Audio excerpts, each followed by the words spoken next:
vous emmène au premier concours national du sandwich. Ça a lieu à Paris pendant la fête du pain et depuis 5 h du matin, les candidats sont déjà au travail. Les candidats vont devoir faire preuve de rigueur.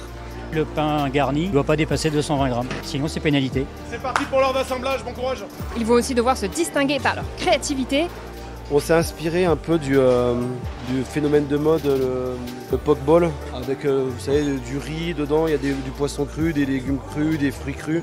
Donc c'est pour ça que là il y a du radis cru, des mangues, du sashimi, donc un pokeball asiatique. Étienne Bordet vient de l'Aveyron pour tenter sa chance. Comme les autres concurrents, il doit réaliser 3 sandwichs, un végétarien, un carné et un de la mer. S'il est à l'aise avec le sandwich poisson, il l'est moins avec le végétarien.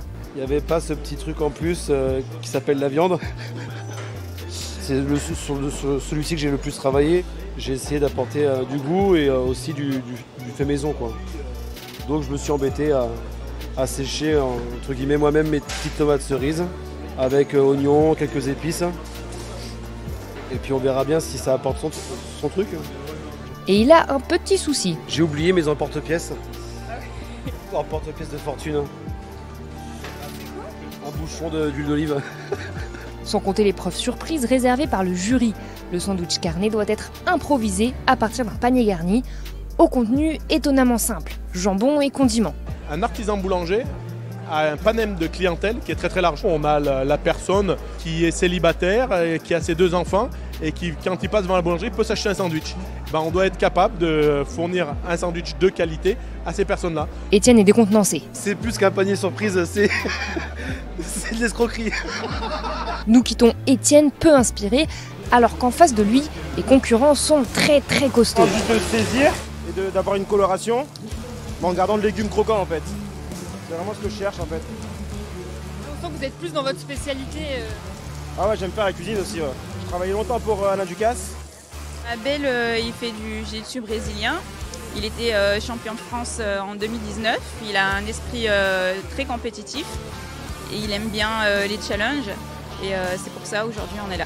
Ce premier concours national du sandwich veut remettre le sandwich à l'honneur, mais pas n'importe quel sandwich. Un sandwich boulanger et de qualité, et ça commence par faire son pain soi-même.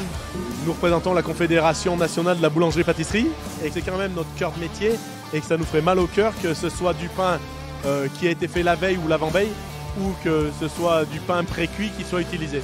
Mais ce n'est pas le fort d'Abel. Alors moi je suis pâtissier en plus, donc rien à voir quoi. Du coup, vous le sentez comment pour le pain là? Pour le pain je me sens moyen. Maintenant on va attendre quand je vais la découpe et pour voir si c'est bien assez aéré ou... Pour Abel et Étienne, c'est le moment décisif, l'assemblage.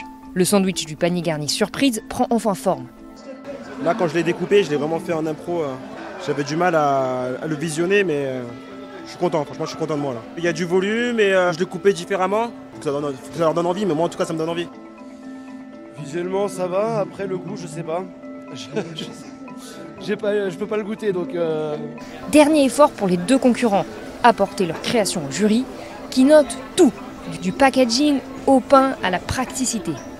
Presque 13 heures après le début de l'épreuve, c'est le moment des résultats. Et énorme surprise pour Étienne à l'annonce du coup de cœur végétarien. Donc on va aller chez Étienne Bordet, dans l'Occitanie. C'est quand même très drôle parce que c'est le sandwich où je me suis fait, on va dire, plus chier parce que je l'aimais pas. Alors d'avoir un coup de cœur là-dessus, c'est excellent. Mais finalement, aucun d'eux ne monte sur le podium général. Abel rentre à Cannes, bredouille, mais compte revenir plus fort. Je suis pas sur le podium, mais bon, je vais travailler pour que la prochaine fois, je sois sur le podium. Hein. Et je reviendrai, ouais. Peut-être que je suis resté sur un pain assez classique, là je vais essayer de travailler le pain, quoi. Rendez-vous l'année prochaine pour une 2e édition.